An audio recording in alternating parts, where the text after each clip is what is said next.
Prime Minister Netanyahu and U.S. President Joe Biden will reportedly meet next week on the sidelines of the UN General Assembly in New York.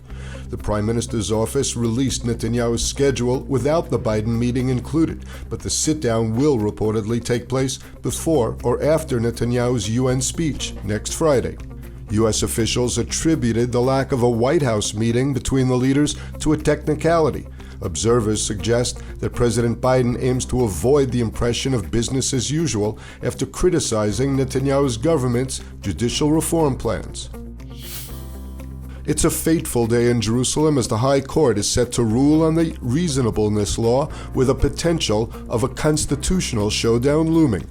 An unprecedented 15-judge panel will consider petitioners' claim that the government legislation undermines democracy, while the government insists that the court has no right to intervene in a basic law. Protesters for and against government-proposed judicial reform have been demonstrating outside the High Court as the justices consider petitions against the law.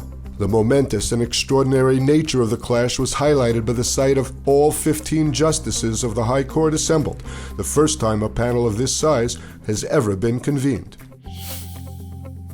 The U.S. will reportedly allow a $6 billion transfer of sanctioned Iranian funds as part of a prisoner swap deal.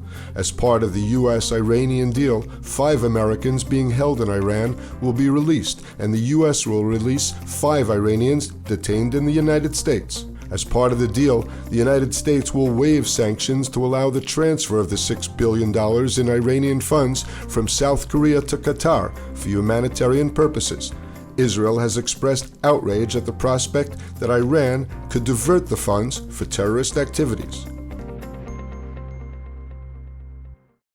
So we know the news is volatile and fast-paced, and we want to let you know that ILTV's new app is now available. So if you want to stay connected to the latest news from Israel, the Middle East, and the Jewish world, download our app now on all your devices. It's available in the App Store for both Android and iPhone.